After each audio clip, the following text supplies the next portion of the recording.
tarde novamente, sejam todos bem-vindos. Para quem não me conhece, eu sou Cíntia Rabelo, sou professora de língua inglesa da UF, e hoje está aqui comigo a Joyce Armani Galli, professora de francês da UF, amiga, vizinha, colega de trabalho, né? E vice-coordenadora do Lab Línguas, né? Então, a gente está iniciando as atividades, né, desse ano, e aí a gente pensou em fazer um mini curso que pudesse nos aproximar, né? A gente já trabalha juntas em 2 projetos de extensão, um em que a Joyce é coordenadora, outro em que eu sou coordenadora, né? Mas a gente queria juntar aqui, né, as 2 visões, as 2 perspectivas com as quais a gente trabalha, né, e poder compartilhar um pouquinho com vocês. Antes da gente começar, eu queria só perguntar quem está pela primeira vez participando de algum evento do Lab Línguas. Vocês podem colocar aqui no chat. Caroline, primeira vez. Flávia, Luciana, Renan, Esther, Alan. Ai, que bom. Natália também, Marcela. Maria Rita, minhas alunas da graduação também estão aqui. Ai, que coisa boa. A Lídia está chegando também. Ótimo. Então, gente, eu estou compartilhando aqui com vocês, né? Para quem ainda não conhece, o Lab Línguas, ele é um projeto de extensão que é vinculado ao nosso departamento na UF, que é o Departamento de Letras Estrangeiras Modernas, que é o GLE, né? E a ideia é ele ser um laboratório de formação de professores de línguas para uso das tecnologias digitais. Então, eu estou compartilhando aqui com vocês um pouquinho do nosso site, né? Depois, se vocês quiserem saber mais, tem aqui algumas informações, né? De quem somos, o que fazemos, como participar, as redes sociais. E vou apresentar aqui para vocês também um pouquinho da nossa equipe, né? Então, eu aqui, a professora Joyce, né? Estamos na coordenação. Temos também a professora Andressa, que é do mesmo departamento do GLE, e a professora Janaína Cardoso, que também é uma grande amiga e parceira de pesquisa, de trabalho, de projetos, que é do Instituto de Letras da UERJ, aqui no Rio também. E temos 4 discentes, né, que trabalham aqui na nossa equipe de forma voluntária, que são a Jéssica Rodrigues, que é da Universidade de Rosário, na Argentina. A Jéssica participou como intercambista aqui na UF durante a pandemia, e aí se aproximou do projeto, e já é o 2º ano que ela está colaborando aqui com a gente. A Morgana também, que é daqui da UF, também pelo 2º ano continua no projeto.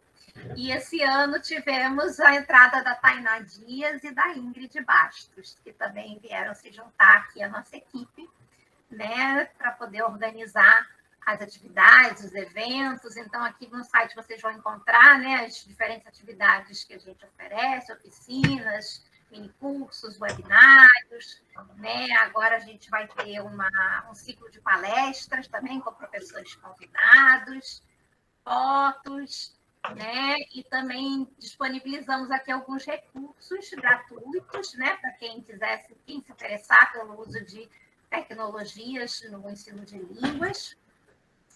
E também algumas dicas sobre tecnologias que podem ser utilizadas no ensino de língua estrangeira, né? Então, eu acho que é isso. Sejam todos bem-vindos. Oi, Andressa, boa tarde. Janaína, está aí? Não estou conseguindo ver todo mundo. Acho que não, viu, Cíntia? Tá, tudo bem. Então, Joyce, eu acho que a gente pode começar. Se você quiser compartilhar a sua tela. Uhum. Então, obrigada. Vai se apresentar também, né? Fala um pouquinho de você. Agradecer a Cíntia, né, que é a coordenadora desse projeto de extensão. Esse é o 3º ano, né, do Lab Línguas. Agradecer por essa iniciativa de colocar o debate, antes mesmo da pandemia, né, algo que parece tão dado para as pessoas, como os letramentos digitais, que tu vai falar, né, e a gente ter atravessado esse período e ainda está com as consequências, né, a repercussão do que foi toda essa revolução tecnológica que, por vezes, nos arrastou, né? Então, agradecer imensamente por a gente estar fazendo esses trabalhos juntos, né? Então, a gente é colega, amiga, vizinha. É muito bom quando a gente tem grandes amigos no lugar de trabalho, e quando a gente aprende, a gente primeiro são colegas, depois se tornam amigos, né? Porque isso mostra da sintonia do conhecimento e do trabalho que pode ser feito juntos. Agradecer, então, aos demais do grupo que estão aqui, a Jéssica, que é bem antiga, né? Eu acho tão bacana ter essa participação lá da Argentina, né? E dos demais colegas que estão aqui presentes. Eu estou vendo a Gleice, que foi minha aluna lá na UFPE, também, que eu mandei inscrição e ela está aqui, os alunos de graduação, a Luciana, que está na pós comigo, como o Josué também já esteve, né? Então, para os demais que eu não conheço, espero que a gente possa ter trocas aqui. Ao Edivandro Pires, né, que também já foi meu aluno de graduação. Muito legal a gente ter esse momento, e eu trago uma perspectiva um pouco mais ampla, né, para a gente depois introduzir a segunda parte do minicurso com a Cíntia. Eu vou projetar aqui a tela, vocês me digam, por favor, se está aparecendo. Sim? Cíntia, tu pode responder para mim? Sim, apareceu. Então, o que eu acabei de comentar, né, está contemplado nesse slide, e junto com ele eu acrescento essa perspectiva do Leniflé. Então, junto a esse grupo de extensão da Cíntia, nós associamos o Leniflé, que é um grupo de pesquisa registrado junto à própria, aqui na UF, né, que nasceu na UFPE, então ele já tem mais de uma década aí, e curiosamente, quando a gente veio para cá, e eu digo a gente porque muitas alunas estão, né, alunas de lá, que agora também estão discutindo aqui, a gente conseguiu acrescentar mais um F nesse nosso grupo, que era letramento. Então, desde a origem, né, nós temos a ideia de letramento, numérica, que é esse digital, esses algoritmos, essas questões de números que cada vez mais a gente, apesar das nossas subjetividades, tem trabalhado cada vez mais como números, né? E, então, o letramento numérique do francês língua estrangeira, e, curiosamente, a gente conseguiu colocar o F de Fluminense, né? Então, parece que já fica incorporado no próprio nome, um grupo de pesquisa que tem mais de uma década de existência e que reflete sobre essas concepções do letramento, né, dessas práticas sociais que o letramento deve envolver e deve contemplar, numa perspectiva também tecnológica. Então, para o minicurso de hoje, eu preparei algo bem simples, porque eu acho que é bacana a gente estar estabelecendo esse primeiro evento do ano com um olhar para a arte, por exemplo, né? E aí a gente já vai chegar aí nessa questão dos letramentos, que cada vez mais tem se difundido de uma forma bastante ampla. Eu trago aqui o letramento, então, enquanto aquisição de um conhecimento como prática social no que tange às línguas, né? Essa imagem aqui, o que ela diz para vocês? O que vocês dizem? Tentem não intelectualizar. O que vocês enxergam? A primeira palavra que vem à mente, podem abrir os microfones e falar. Cíntia, tu que gosta de arte, da mesmo tipo de arte que eu. Feminino. Feminino, o que mais? Delicadeza. Delicadeza. Século XVIII. Século XVIII, assim, séculos anteriores, né? Não é uma obra contemporânea. Alguém conhece essa obra? Temos aqui mulher, pinceladas, beleza. Pinceladas. A gente consegue identificar um pouco nessas essas batidas na tela, mas o que ela traz para vocês? Então, assim, em nível de percepção, né? Quando eu olho para essa tela, o que ela fala para mim? E é nessa perspectiva que eu convido vocês a pensarem em letramento em línguas, né? Como um despertar dos sentidos para a aquisição desse conhecimento enquanto prática social. Eu acho que durante muito tempo a inauguração da modernidade, estabelecendo as dualidades, né? O dever e o direito, a razão e a emoção, ela fez com que a gente tivesse durante muito tempo uma história do ensino de línguas pautada na estrutura, no código, tirando esse olhar da percepção, né?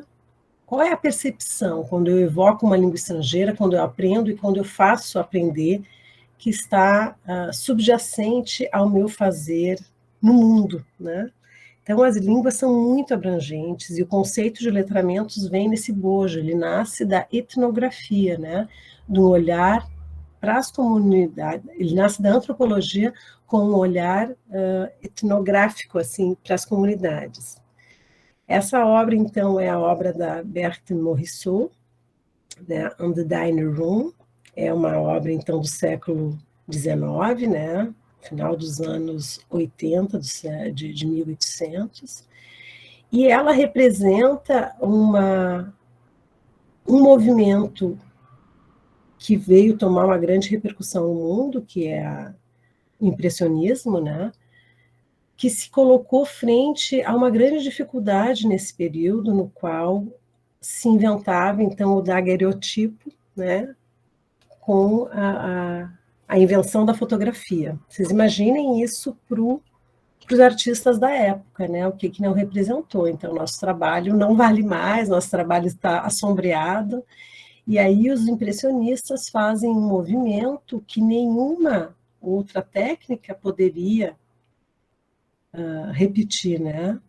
Então, essa perspectiva de uma impressão, de uma percepção humana sobre a leitura da vida, ela é a marca de um movimento que se sobrepõe às grandes revoluções do século XIX, ao século das luzes, né?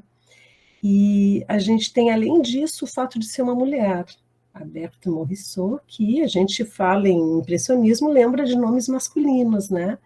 Ela vai ficar conhecida, inclusive, como l'indépendante, porque é uma das poucas mulheres que consegue se sobressair, apresentar seu trabalho, e essa obra, né, na sala de jantar, ela reproduz o espaço do feminino, isso que a gente sentiu, né, da singeleza, do ambiente doméstico. Essas reflexões, né, elas estão no início desse artigo que eu fiz com Elizabeth Camelo, intitulado Línguas Estrangeiras e Outras Relações Possíveis com a Escola Pública. A gente traz isso para a contemporaneidade no sentido de que nenhum aplicativo, nenhuma máquina, nada vai substituir o papel que a gente tem no ensino de línguas e no desenvolvimento dessas subjetividades, que passam pelo nível da percepção. E que muitas vezes, numa escola cujo objetivo maior é apenas a alfabetização, a gente vai castrando esses sentidos de percepção dos alunos, né, das suas histórias, porque todos têm, então, uma localização histórica, geográfica, importante, política, para a sua representação no mundo. Então, eu começo com essa imagem e com o link com esse texto, porque eu acho que é interessante a gente fazer essa analogia, né, que a gente está em outros tempos, mas também tem essa aproximação de uma tecnologia que teria vindo a substituir as capacidades humanas do aprendizado. E aí eu trago aqui outra imagem, vocês conhecem essa imagem também? Essa tem pouco tempo. Alguém está conseguindo associar ou gostaria de comentar sobre como ela aparece para vocês? Parece uma imagem em pixels, né? Alguma coisa assim, né? Os quadradinhos. Fragmentos, né? E aí a gente não consegue enxergar com nitidez, a gente não consegue decifrar muito bem, né? A gente vê tudo turvo. Exato. Um excesso, assim, né? Uma imagem inflada, né? Perfeito. Quem falou, por favor? Foi o João. Oi, João, obrigada. Isso aí. Ah, E sabe que isso foi um print que eu fiz, ou uma capture d'écran que eu fiz de um filme da Netflix, né? Que é o Dilema das Redes, né? E eu gostei de pegar esse título com essa capa de celular quebrada, né? Que é o que quase todo mundo tem, porque acabou que isso se tornou a nossa segunda parte, assim, quando a gente está sem o celular, quando a gente não tem o contato, quando acontece alguma coisa, tudo está ali, né? Então, o meu convite para a gente pensar o letramento em línguas nesse contexto pós-pandêmico ou ainda pandêmico, relacionado às tecnologias, que é o meu grupo de pesquisa, que é o grupo de extensão que a gente tem aqui hoje nesse cenário de discussão, né? É de que a gente não pode deixar, porque não tem ainda como ter essa substituição, né? As máquinas tendo o prazer, tendo a leitura, e a gente sendo completamente vampirizado por uma caixinha preta, né? Eu achei essa imagem há poucos dias e eu achei que tivesse a ver assim, com a nossa reflexão sobre retomar a importância, então, João, que tu disse, desse excesso de informações, né, que é uma marca da contemporaneidade e que nos leva, às vezes, à desinformação. E um aprisionamento de ter um vínculo com todas essas manifestações de forma a se tornar algo muito pesado. Quem de nós aqui já não se sentiu capturado algumas vezes por milhões de compromissos ao mesmo tempo, demandados pelas facilidades, né? A gente está, por exemplo, hoje à tarde aqui com a Jéssica de Rosário, está com a Gleice lá de Pernambuco, de Petrolina, que é algo muito positivo, mas como pode isso ser tóxico? E eu acho que na formação essa segunda imagem da gente estar limpando e trazendo o conhecimento, um conhecimento mais clássico, sim, mas um conhecimento de base, ele é fundamental para a gente enxergar potencialidades e não se sentir completamente vampirizado como a imagem anterior. Acho que caberia a gente fazer uma breve reflexão, porque eu não tenho a pretensão aqui de esgotar nada, até porque a gente quer ouvir vocês, né? E eu vou ter, assim, uma apresentação um pouco mais expositiva, e a Cíntia vai mais para a ordem do prático, mas são complementares e a gente quer ouvir vocês, né? Então, eu preparei algo em torno de 40, 45 minutos e trago essas noções para a gente conversar. Não é um mini curso sobre letramentos em línguas, né? Mas para trazer essas noções e a gente poder comentar no nosso dia a dia como isso tem uma repercussão, como isso acontece, né? E na história das metodologias de línguas até a modernidade, a gente vai ver um traço muito forte do ensino vertical. Basta ver se a grande marca, né, dos ensinos, que foi a metodologia tradicional, e que atravessa todas as línguas, espanhol, inglês e francês, né, um conceito bastante eurocentrista, porque saía, então, desse locus para fazer o aprendizado aos outros das línguas, né? Aí a gente vai ter uma metodologia seguinte que vai resgatar o oral, a gente tinha mais escrito na metodologia tradicional, e a gente vai ter uma abordagem que é marcada pela oralidade, cuja vilã se torna a língua materna, a gente era proibido, né? Não se podia falar na língua materna, e uma metodologia ativa que tem a pretensão, então, de trazer o equilíbrio entre as abordagens orais e escritas das duas grandes metodologias anteriores, sendo contemplada pela metodologia audiovisual, que é aquela metodologia que vai inaugurar temas e abordagens dos estudos de aquisição da linguagem, como a estratégia, né, termos bélicos, né, a estratégia, o falar a língua do inimigo, que a gente tanto ouvia, né? Então, essas ideias de línguas estrangeiras, elas estão muito relacionadas no século passado com uma visão estruturalista, baseada nessa dualidade da ciência, né, que era lá o significante, o significado tão bem instaurado pelo grande nome da linguística, né, mas que hoje, se a gente for pensar na história das metodologias de línguas no século XXI, tem que estar mergulhada, essas categorias analíticas do tempo e do espaço são fundamentais, e algumas vezes a gente continua com concepções, até porque a estrutura, né, do nosso trabalho às vezes é a mesma. Mas ainda então, nessa pequena linha do tempo que eu tento recuperar aqui, a abordagem comunicativa vai trazer um sujeito social, né, mostrando que é fundamental que haja comunicação, ainda que tenha algumas disparidades, mas enfim, que haja comunicação. A gente vai ter um longo período aí marcado pela pedagogia dos projetos, a abordagem acional, que vem então no sujeito a sua ação, a sua atuação, então ele é um verdadeiro ator social, né? E o contexto sociocultural, que deve ponderar então sobre várias questões relativas a, por exemplo, intercultura.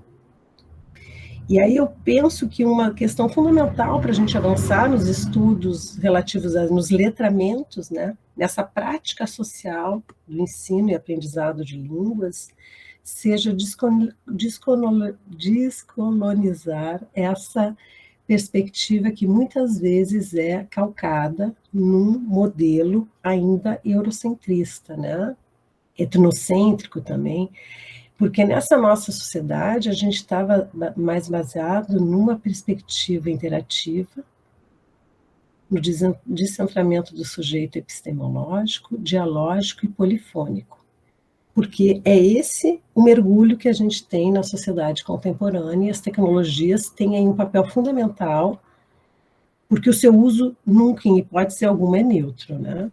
Quando a gente acha que é de graça, a gente sabe que são os nossos dados, né, que estão sendo negociados ali, naquele acesso à plataforma, ao streaming, a todas essas situações que são muito bacanas para o avanço, mas acho que a gente tem que parar e fazer esse olhar reflexivo, né, esse letramento crítico, como a gente diz, ainda que seja inerente de ser letramento, ser crítico, vale repetir para a gente entender, então, o que é trabalhar a língua nessa prática social, com essa lente, né, sobre todo sujeito ser situado historicamente, economicamente, politicamente.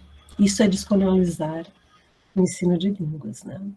E aí eu trago aqui um outro teórico, dessa vez venezuelano, que nós já trabalhamos no grupo de pesquisa, trabalhamos no projeto de extensão que é dirigido pela Cíntia, Del e eu, né, que é Escola Pública Entre Línguas. E eu acho bem interessante, eu destaco aqui essa ideia que ele traz no texto, né, que todas essas visões mais antigas, elas foram tomadas de assalto com a pandemia, né, e com essa revolução tecnológica. E aí eu gostaria que a gente lesse essa parte que eu acho muito importante para muitos de vocês. Eu sei que aqui o grupo é mais heterogêneo, mas tentando assim entender o lugar de muitas vezes solidão que o professor de línguas tem até na escola e mesmo em espaços em que ele atende várias turmas, mas ele não consegue ter essa interação. Como é importante ver os novos espaços que o contexto contemporâneo nos traz. Então, o espaço antes privado parece se tornar a célula fundamental para a estruturação do mundo capitalista do século XXI. Não mais como uma família, mas como um território eixo onde se dá a exploração e a dominação imanentes ao capitalismo. Tudo isso requer um novo tipo de máquina educacional, modalidades diferentes da escola. Esse é um processo que não se materializou na longa transição entre a segunda e a terceira revoluções industriais, e agora está entrando em uma nova fase de demanda não satisfeita na quarta revolução industrial. Por isso, na transição, o capitalismo cognitivo da terceira década do século XXI passa a exigir maior plasticidade escolar, um currículo aberto, modelos didáticos difusos, outro estilo de ensino. E o título desse texto, que é de fácil acesso, eu deixei aqui para vocês poderem copiar o endereço, e depois a gente pode deixar no final do nosso minicurso de hoje as considerações. Ele vai problematizar a escola-universidade e a educação nessa quarta revolução industrial. E eu sei que muitos de vocês devem estar se perguntando qual foi exatamente a terceira e a quarta, né? Então é muito bacana ler, porque é importante ter esse olhar macro sobre o nosso fazer micro enquanto atores lotopolíticos, né? Então, as línguas, os letramentos, as tecnologias, o que a gente pode ir, assim, se encaminhando por uma... Nem sei quanto tempo eu já falei, porque sempre sai diferente do nosso treino e eu estou sem o celular. Por favor, Cíntia. Tem menos de 30 minutos. São 2h36. Acho que a gente começou umas 2h10, né? 2h15. Perfeito, perfeito. Então, acho que eu vou conseguir fazer em 30, não nem em 40, nem 45, o que é melhor, eu acho. Então, a gente tem aqui as línguas, os letramentos, a tecnologia, essa proposta do nosso minicurso de hoje, então, que eu abri, em que é fundamental a gente pensar nesses contextos e condições de produção. Uma das reflexões que urge a gente fazer há muito tempo, né, quais são os propósitos de ensinar e aprender línguas? Lembrando que a gente bebe ainda de uma consideração muito ligada ao privado. E aí, no contexto das escolas públicas, mesmo na universidade, né? Quais são os propósitos de ensinar e aprender? Eles estão relacionados a uma perspectiva, e aí não é uma crítica, mas é importante entender a diferença do contexto, a um consumo do conhecimento ou uma aquisição desse conhecimento, né? Por exemplo, eu tenho uma escola com dificuldades, então, estruturalmente, quais são meus problemas e, conceitualmente, como é que eu posso estar trabalhando esses problemas?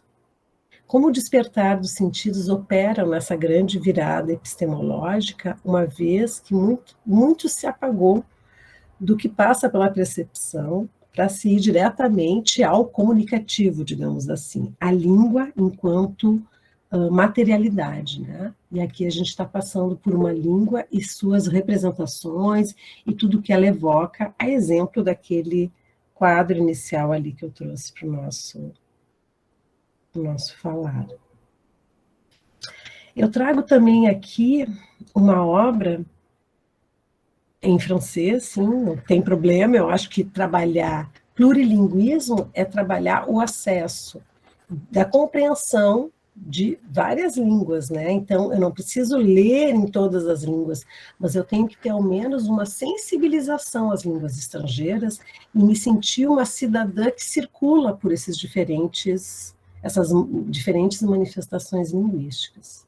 E aí eu acho interessante desse material que ele nos traz a questão das identidades, né?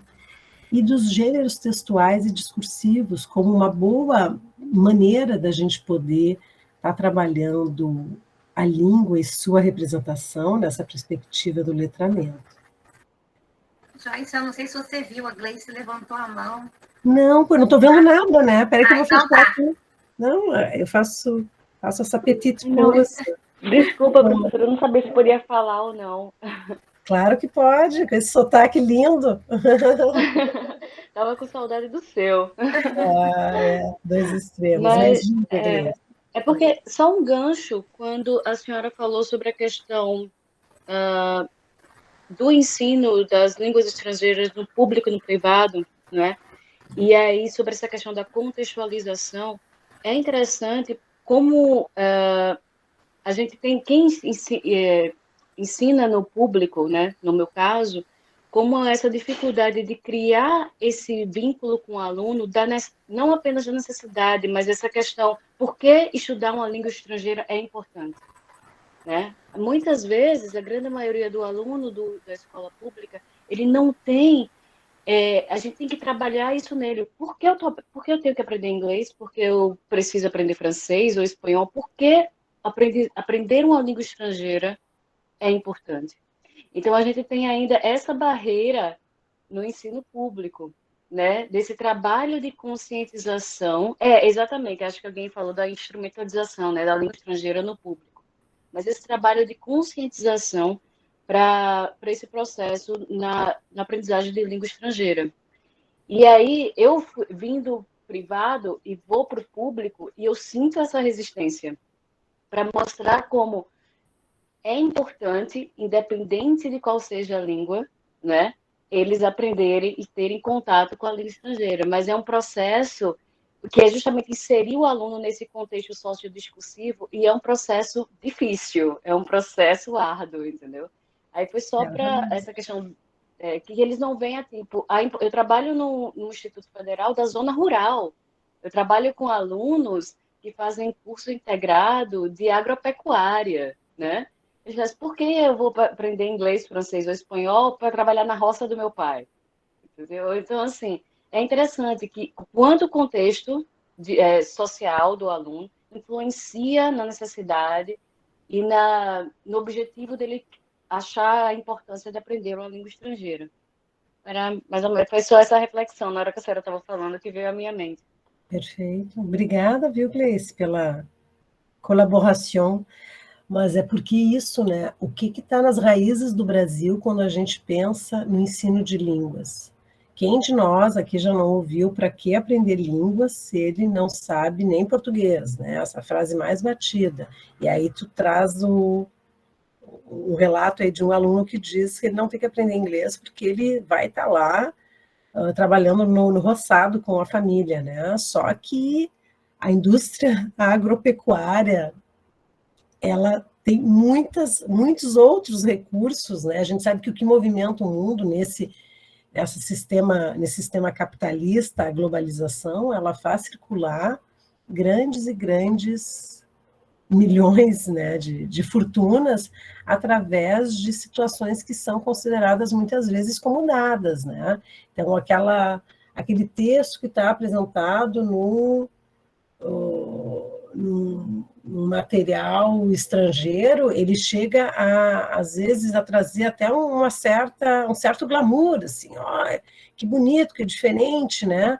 E aí a gente se vê, enquanto brasileiros, se esforçando muitas vezes para falar a língua do outro, sem entender criticamente a língua do outro, né? Porque então a gente tem esse domínio do inglês, e eu tenho certeza que todos os meus colegas do inglês, assim como a Cíntia, a gente conversa, são partidários, né, dessa ideia de que nenhuma língua ela é suficiente para mostrar a riqueza do que são as construções subjetivas da humanidade, né? Então, é tão representativo a gente poder olhar para cada língua e transformar ela num propósito de compreensão do ser humano, e isso não é batido, porque a gente está numa sociedade que tem que ter imediatamente uma resposta utilitarista para tudo que é feito.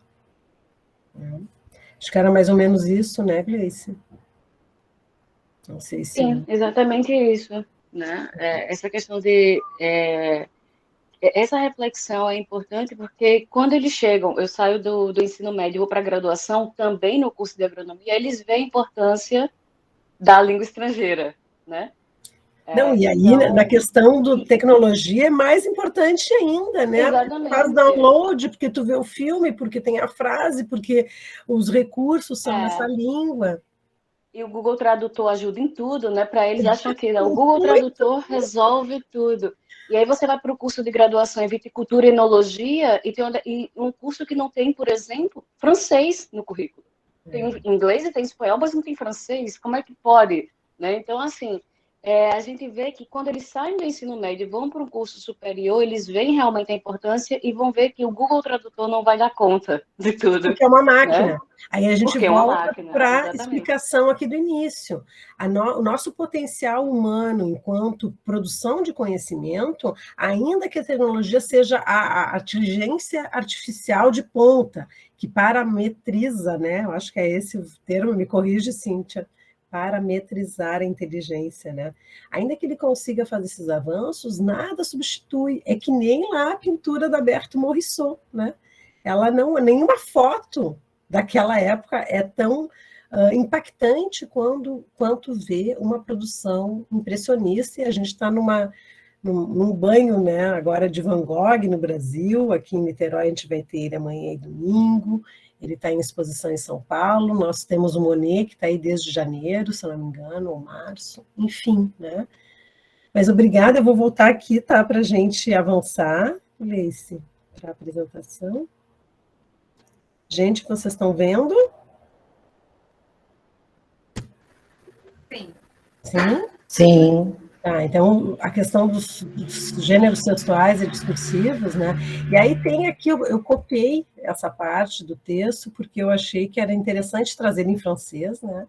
E mostrar que o próprio francês não trabalha com letrismo, ele ainda usa alfabetização, porque quando diz ali, né, uma maneira de trabalhar as alfabetizações na escola, considerando sua diversidade e tomando o agir dos alunos, né, na perspectiva de diferentes gêneros textuais, incluindo as diversas práticas sociais de grupos que compõem a sociedade. Então, esse olhar etnográfico sobre as comunidades nas quais a gente vai ensinar língua, que é o que a Gleice trouxe agora lá de um espaço rural, né? Realmente tem sentido a gente aprender língua num manual estrangeiro que é universalista, que é voltado para todo mundo e que não abarca as particularidades locais. A gente vai olhar aquilo de uma forma tão estrangeira que não vai nem passar pelo nível da nossa percepção, a gente vai ter um rechaço, né? Quando língua estrangeira, ela está compondo todos os nossos fazeres diários, porque é uma sociedade da diversidade contemporânea, né? Então, eu vou me encaminhando aqui para finalizar com a Berthe Morisot, L'Indépendante, que ela ficou conhecida assim, eu acho que vocês já devem ter visto essa imagem em algum lugar, mas não só com ela. Eu trago também aqui, eu acho que o primeiro grande movimento no Brasil, né, de descolonizar, né, uma perspectiva decolonial da arte, foi o movimento Pau-Brasil, o movimento antropofágico.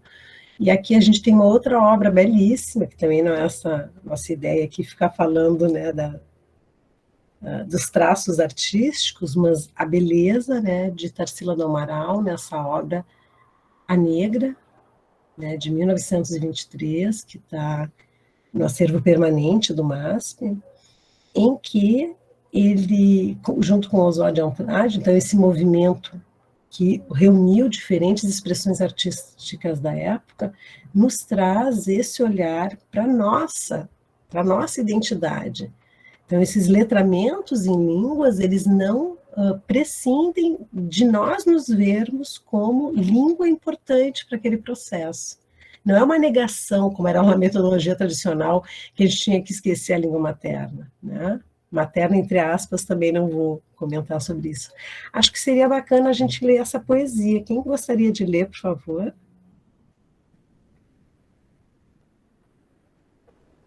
Eu posso ler, professora. Obrigada, Josué. Manifesto Pau-Brasil, Oswald de Andrade, 1924. A poesia existe nos fatos.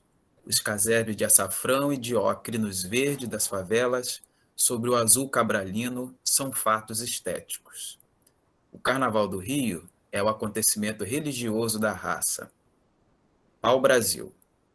Wagner submerge entre os cordões de Botafogo, bárbaro e nosso. A formação étnica rica, riqueza vegetal. Contra o gabinetismo, a prática culta da vida. A língua sem arcaísmos, sem erudição. Natural e neológica.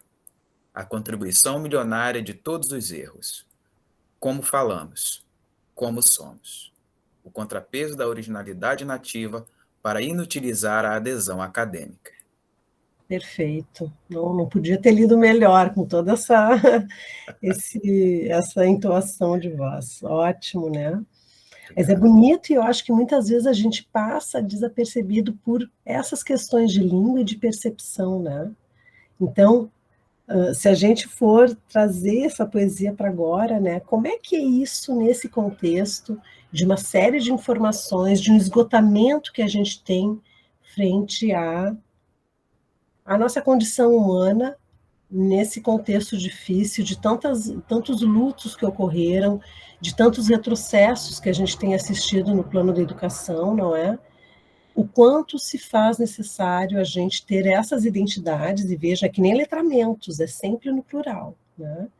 Para a gente entender nosso trabalho com as línguas e se servir dessa tecnologia que é brilhante, que nos permite estar aqui hoje à tarde, né, nesse encontro tão bacana que foi organizado pelo Lab Línguas, do Paulo Colaboro, mas que tem à frente essa galera aí nova que está chegando, e é muito importante a gente ver esse respiro, sabe?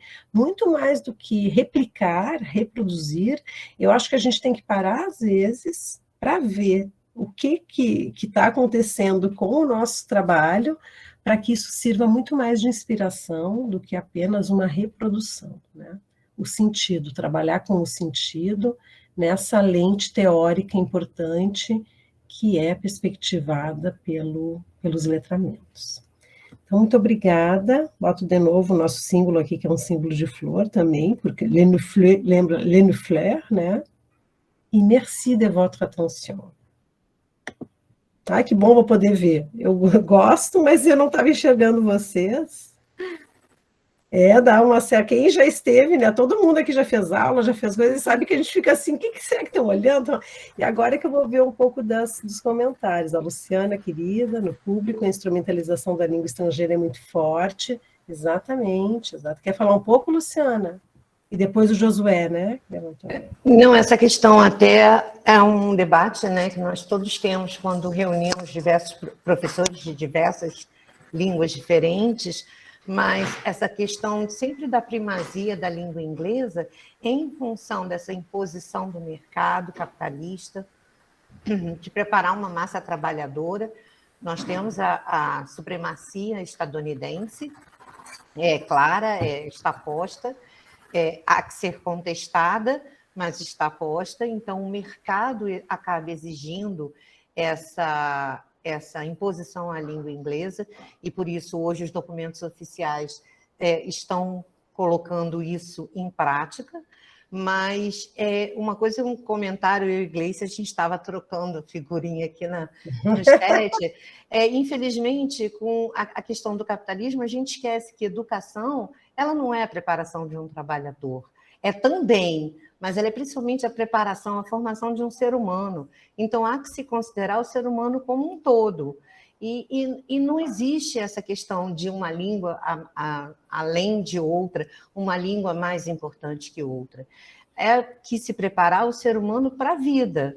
E quanto mais línguas ele aprender, mais acesso a informações ele vai ter, melhor ele vai trabalhar no roçado, ou ele vai além do roçado da sua família, e ele vai ser um cidadão que ele consegue criticar aquilo que ele está vendo, ele consegue se posicionar em qualquer situação comunicativa, seja em que língua for, na própria língua, mas principalmente língua é acesso à informação. Eu acho que isso nós, professores de línguas, quem é professor de língua sempre deve ter em mente, né? Eu estou dando armas, aí eu vou usar a terminologia bélica, estou dando armas aos meus alunos para que eles combatam as injustiças, as desigualdades, as opressões, e ele se posiciona. Então, eu acho que, desculpa o manifesto, mas eu acho que eu estou lendo Mesarro demais com Joyce. Eu ia dizer, Josué, eu já vou passar para o Josué, mas vai, conclui, Luciana. Mas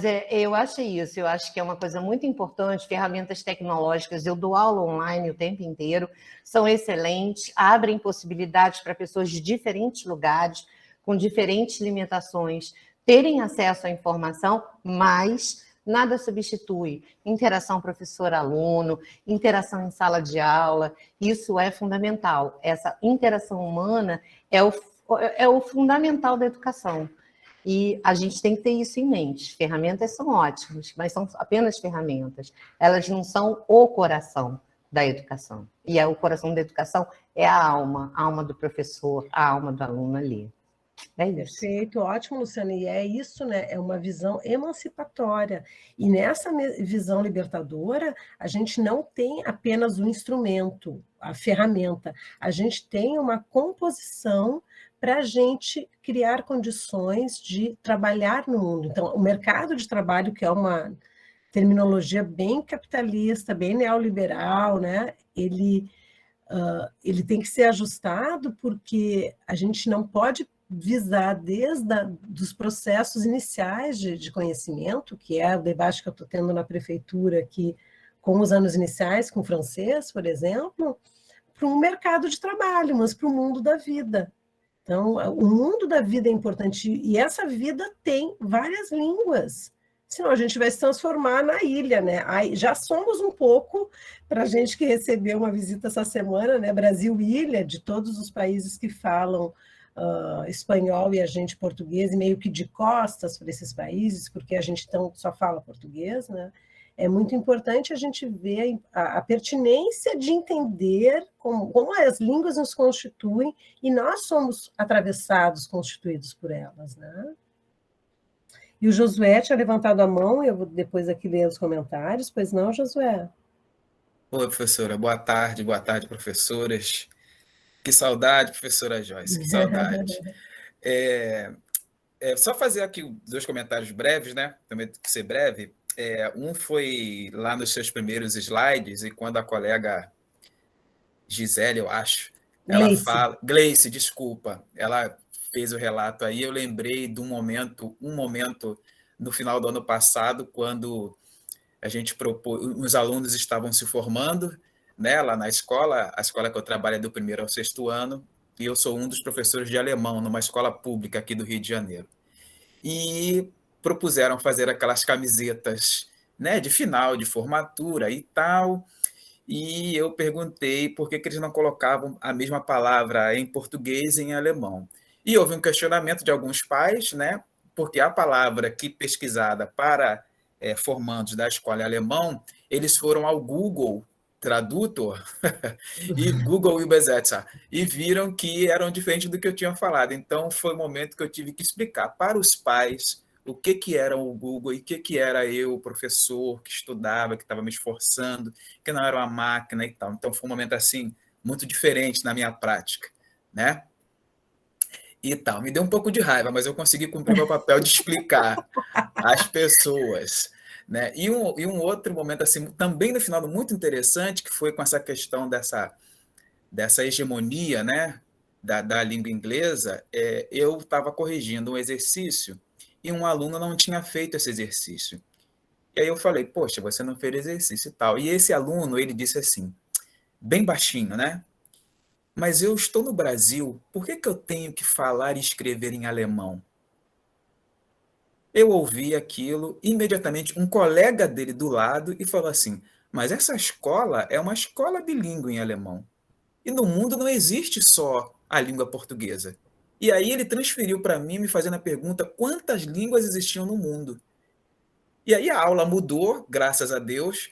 Eu abri um mapa, né, e fui falando das línguas que existiam no mundo, e cada um foi falando do que queria. Então foi um momento mágico que um aluno ele percebeu, né, que, mas logicamente foi mas já é um avanço de que não existe só uma língua. E o outro depois, esse menino que questionou por que ele teria que fazer alemão, porque realmente era isso, ele está lá na comunidade no interior lá do município do Rio, ele não precisa, como a colega disse, que o outro que trabalha na roça do pai não precisa do inglês. Mas depois esse menino também foi mudando a postura dele, mas eu achei muito interessante que eu não precisei intervir pessoalmente naquela ação. Foi, logicamente, pela minha postura, pelas aulas, pelo aquilo que a gente faz, o aluno estava convencendo ao outro de que é importante sim, de que é natural ser diferente, porque o mundo é diferente, né? Então, como a gente precisa ainda, apesar da dificuldade, trabalhar muito, mas como tem alguns momentos assim de conforto e de retroalimentação, quando a gente consegue, na nossa prática, mostrar para o aluno que existe um mundo plural e que a gente fala disso de forma muito clara, muito objetiva, muito cotidiana, a ver com a realidade dele, né? Isso faz muita diferença. com relação à instrumentalização que foi feita, aí, que eu digo curricularização do idioma, que acho que isso é muito difícil para os colegas de inglês e de espanhol, que pelo menos a gente de alemão na prefeitura tem uma certa liberdade. Mas era isso. Obrigado. Josué, sempre é brilhante nas tuas colaborações, né? Tu disse, eu vou ser breve, também não precisa ser breve, porque eu acho que isso que é uma formação, né, Cíntia? A gente propõe um minicurso porque a gente tem que parar, sair dessa afobação de 1000 coisas e, nesse momento, se deparar com o que a gente faz. Então, esse olhar com distanciamento sobre uma situação que poderia ter passado desapercebida, né? Do aluno ter falado aquilo baixinho, o outro ter falado, e não, foi... Isso é um letramento, né? É uma prática, um evento de letramento no qual tu conseguiu atingir vários da turma numa perspectiva de que a gente não é uma torre de Babel. A humanidade não tem essa maldição, né, que é tão marcada nos estudos tadutológicos, né? Que tem as nuances, que tem as diferenças, mas que é fundamental para uma formação libertadora, uma formação emancipatória, e eu sempre trago a questão cidadã, que hoje também está impregnada de outras coisas, mas antigamente cidadã era cidadã mesmo, né, de se ver no mundo como um sujeito que atua, é através desse olhar de várias línguas, e não de uma formação única, até porque, como disse a Gleice, não é o propósito, às vezes, a gente chegar no mesmo fim do espaço privado. O espaço privado é a parte da motivação, o aluno vai com essa vontade. No espaço público não é assim. E a gente é que tem que garantir essa possibilidade de despertar para os sentidos, porque senão eles só vão reproduzir. Então, o papel da língua estrangeira na formação, né, desde assim, ó, eu luto para que seja educação infantil, não só a educação básica a partir do segmento do ensino fundamental, mas antes mesmo disso, ela é fundamental para criar mentalidades menos conservadoras, mais abertas e que vão estar atuando não só no mercado competitivo, mas num se fazer no mundo. Aí, só para encerrar e aí eu ia comentar também aqui, mas eu acho que já deu, né, as questões que a gente está falando, contemplaram os comentários aqui do lado, mas algo que me chamou muito a atenção numa das minhas primeiras incursões no Velho Continente, né, mas a gente pode viver isso também no Canadá, que é uma referência muito importante para ver as diferentes línguas em contato, né, é que a gente chegou para um evento de trabalho e essa pessoa que estava comigo, ela estacionou o carro muito longe da entrada. E eu disse assim, tinha todas essas vagas aqui, né? Por que você botou o carro tão longe? Isso é para deixar para as pessoas que chegarem atrasadas não ficarem mais atrasadas. Eu achei isso sensacional, né? Porque aqui a gente, vamos lá, vamos garantir o primeiro lugar. É uma mentalidade da gente viver um mundo mais igual, mais humano, porque não adianta a gente se fechar no condomínio, no carro, no bem-estar, o mundo está aí, e o mundo precisa de mais solidariedade. Eu acho que as línguas têm um papel fundamental nessa formação humana, né? Ana Carolina, eu vou ler então esse comentário, que é interessante essa questão do ensino de língua estrangeira em escolas públicas, diferentes do inglês, justamente pegando a questão da emancipação que a prof. Joyce abordou. A formação de um jovem com perspectiva das várias possibilidades que o mundo tem. Não é porque se vive no Brasil, devemos nos ater apenas às línguas do país, sendo que algumas já passaram por aparelho totalmente. E as línguas dos povos originários, gente, que é o manifesto ali para o Brasil. Então, é tão rico tudo isso que, é claro, né, a escola tem que se reinventar, como disse o Bonilla Monilla naquele texto do pesquisador venezuelano. Tem que se reinventar, porque até em questão de números, né, a gente não tem tempo para colocar tudo isso. Mas é preciso rever com mais fluidez esses currículos, discutir o nosso fazer, parar na aula como o Josué fez. Ele parou a aula, ele fugiu do programa, né, e foi para o CIEP Darcy Ribeiro, né? O José está acabando aí o mestrado, tive o prazer de estar na banca dele, agora vamos para a reta final, e eu conheci mais dessa escola rural também, né, no Rio, e que é fundamental a gente, nesses nossos pequenos trabalhos, sabe? A gente não vai fazer uma revolução, não vamos conseguir mudar as leis, assim, isso é médio e longo prazo, mas essa conscientização, eu acho que esses letramentos que a gente está discutindo aqui, né, Cíntia, é uma conscientização do nosso papel social enquanto pensadores. Nós pensamos a vida, a gente não só replica. Cíntia? Maravilha, é isso aí. Vou embora revolucionária. Uhum. A Luciana sempre tem revoluções. Muito bom. Mais alguém gostaria de se expressar, por favor? Ju Maria Rita, que façam vocês comigo. Evandro, querido.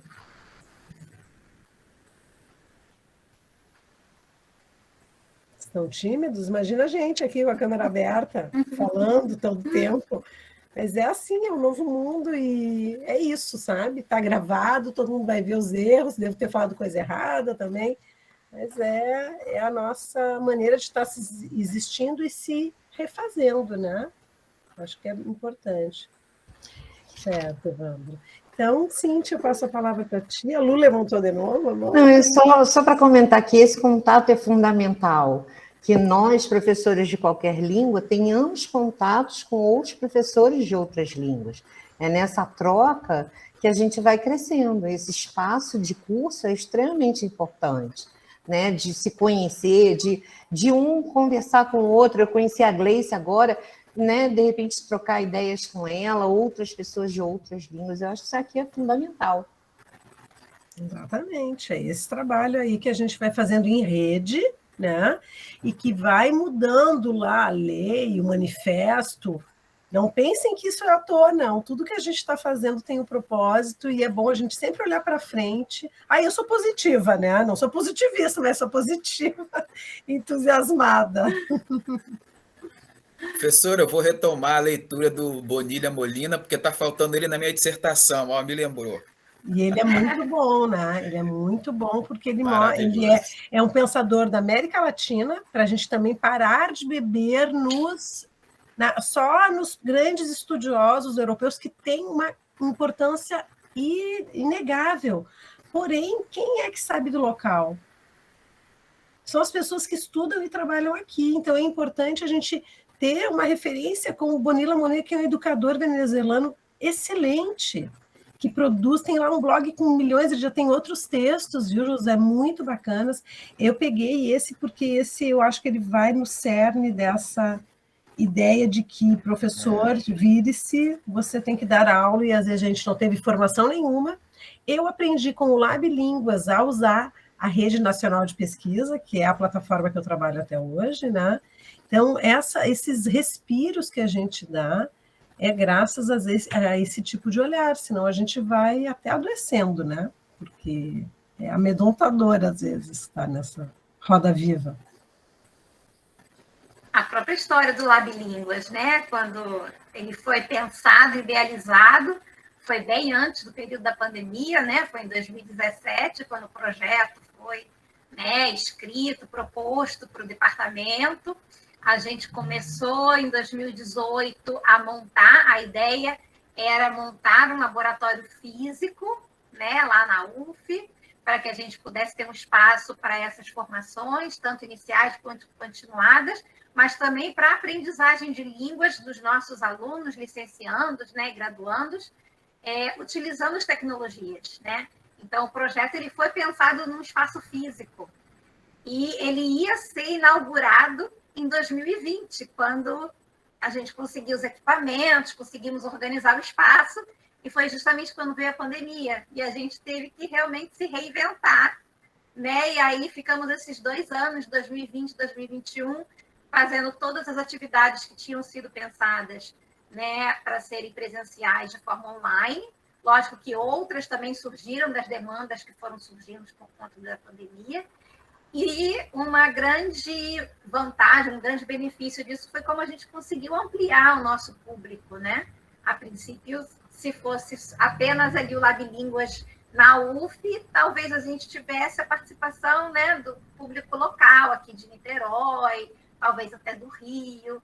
e com isso a gente tem alcançado pessoas, né, professores, estudantes. Temos hoje aqui o Alan, lá de Roraima, a Gleice de Pernambuco, né? Eu esqueci, não sei se é Cecília, né, que está no Sul. Então, temos várias pessoas, já tivemos vários colegas de Portugal participando também em eventos do Lab Línguas. Então, a tecnologia permitiu também a gente expandir aí essas fronteiras, né? E ampliar as possibilidades, né, de formativas. Então, podemos prosseguir? Só para retornar ao comentário do William Eduardo da Silva, devemos também buscar vertentes suleadoras e não só norteadoras. Já dizia isso o Joaquim Torres, né? Torres, com aquela obra que ele tem um mapa da América Latina de ponta cabeça, que eu acho sensacional, porque mostra assim, o meu norte é o sul, né? Então ele tira essa referência que às vezes a gente acha que é só uma coisa, ela pode ser outras coisas, né? Então é muito importante nós podermos olhar de forma crítica. Eu espero, Cíntia, a gente não conseguiu trocar muito, que esse mini curso tenha ido ao encontro do que tu vai trazer agora, né? Que esteja no escopo do Lab Línguas, porque são outras maneiras também de ver a tecnologia, né? Totalmente, totalmente. Obrigada. E muito do que a gente vai ver agora vai estar um pouco baseado no que a gente falou, no que você já apresentou e falou também um pouquinho. Que bom. Né? Que bom. São outras perspectivas, outros olhares, mas é o mesmo tema, né? Tá. Eu vou fechar então aqui minha câmera ótimo. O microfone e agradecer mais uma vez a todo mundo, tá? Tá ótimo. Eu vou compartilhar aqui a minha tela com vocês. E a ideia também é que seja um bate-papo. Eu preparei vários slides, eu sempre sou ambiciosa, né? Eu quero cobrir um monte de coisa, mas a gente vai avançando conforme aqui o nosso tempo também, conforme as necessidades do grupo, mas a participação de vocês é fundamental, tá? Então, se quiserem fazer comentários, podem ficar à vontade para levantar a mãozinha, abrir o microfone, colocar no chat. Tá? Então, a ideia é que a gente realmente possa ir trocando, né, e complementando essa visão, né, sobre os letramentos em língua estrangeira, e agora começar a pensar nos letramentos digitais no ensino de língua estrangeira. Né? Então, como é que a gente pode fazer essa junção? Né? Mas antes da gente entrar no tema específico, né, eu queria propor aqui uma atividade, né, como eu sou da língua inglesa, a gente trabalha muito com warm-up no início das nossas aulas, né, uma atividade de engajamento.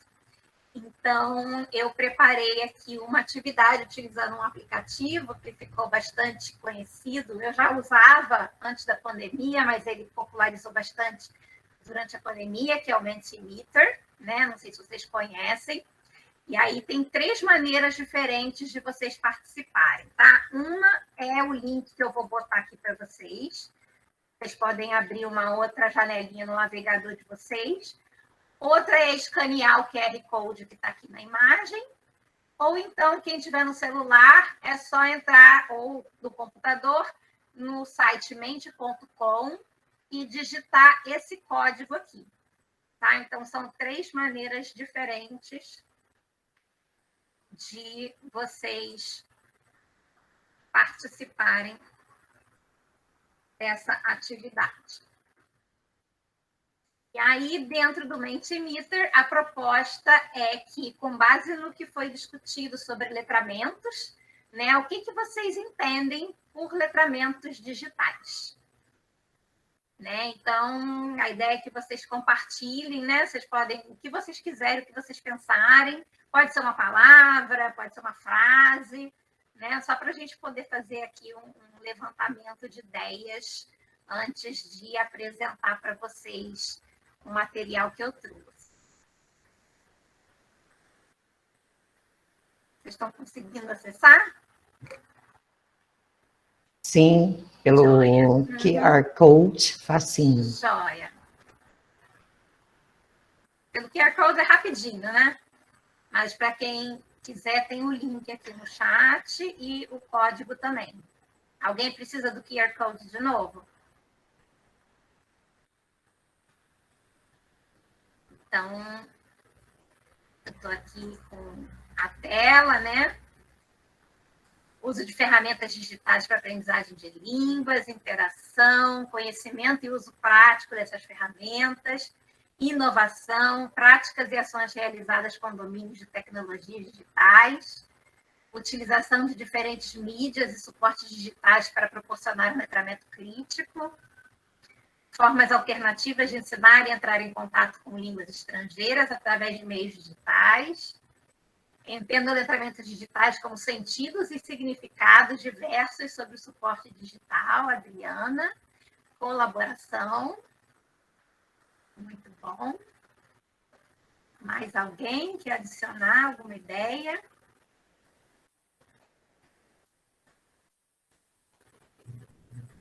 Os alunos, eles ouvem digital, pensam logo em joguinho. Verdade. Interação, uma coisa, até a palavra tecnologia, né? Isso é uma das primeiras aulas, eu tenho uma disciplina na UF, que é uma disciplina optativa, que até o Evandro participou, a Jéssica também, a Ingrid, que é tecnologias digitais no ensino de línguas estrangeiras, e numa das primeiras aulas a gente discutiu o que é tecnologia, né? Porque quando a gente pensa em tecnologia, a primeira coisa que vem à nossa cabeça é computador, é celular, é tecnologia digital, né? Mas, na verdade, a gente se esquece, né, que tecnologia é tudo aquilo que a gente cria, né, para poder facilitar a nossa vida.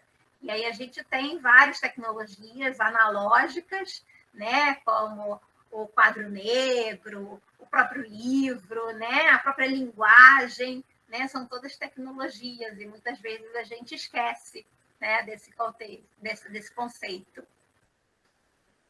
Interação, não é ensinar tecnologia, mas como se comportar criticamente com a tecnologia e como utilizá-la a seu favor para aprender mais, capacidade de ler e interagir criticamente no mundo digital, recursos tecnológicos múltiplos, buscar a cidadania digital no viés crítico. Segundo o que estudei, se tornou uma modalidade de letramento que busca aproximar as tecnologias digitais à educação. Evandro. Muito bom. Vocês vão ver que várias das questões que vocês apontaram aqui vão aparecer, né, ao longo da apresentação, né? Dicionário é tecnologia, exatamente. Caderno, livro, perfeito. Uhum. Isso, João Paulo, eu espero, né? Já deveria, né, ser uma disciplina obrigatória. Na UERJ, ela já é, né, em algumas outras universidades também. E eu acho que agora, principalmente após essa pandemia, a gente vai ter que repensar os nossos currículos, né? E cada vez mais trazer esse debate, trazer essa discussão para a formação de professores, né? Principalmente a formação de professores de línguas. Então, eu organizei aqui essa apresentação, né? Esse primeiro momento de engajamento. Aí vamos falar um pouquinho sobre a questão de letramento, embora a Joyce já tenha falado um pouco sobre o conceito. Letramentos, né? E aí depois, então, ampliar um pouquinho para os novos estudos de letramentos, né? Para poder, então, entrar nos letramentos digitais, né? E se der tempo, aí eu vou apresentar para vocês também um resumo interativo de um livro que eu gosto muito, que é o Letramentos Digitais, e que é um livro que eu super recomendei no curso, né?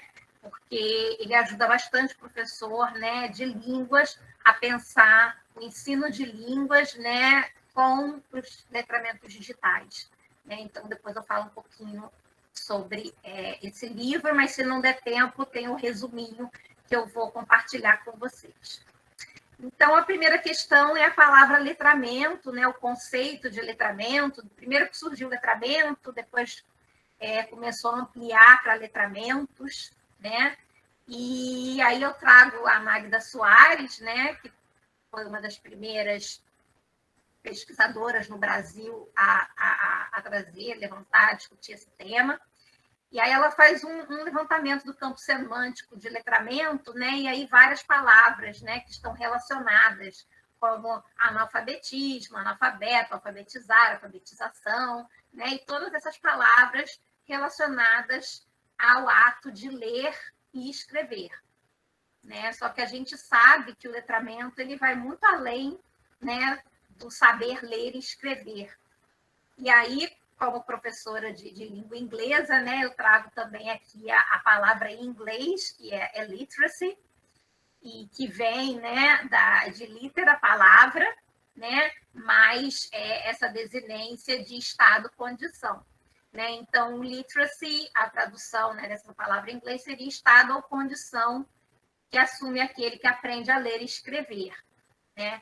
Só que saber ler e escrever, né, isso vai trazer consequências sociais, culturais, econômicas, cognitivas, linguísticas para qualquer grupo social. Né? Então, a gente não pode pensar o letramento como apenas dominar o código, né? Apenas aprender as letras, os fonemas, a juntar as sílabas para formar palavras, formar frases. O letramento vai muito além, né, do que a gente chama de alfabetismo, que é o estado ou qualidade de ser alfabetizado, de saber ler e escrever.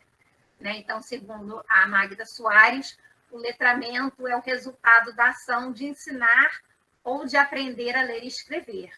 O estado ou a condição que adquire um grupo social ou um indivíduo como consequência de ter se apropriado da escrita.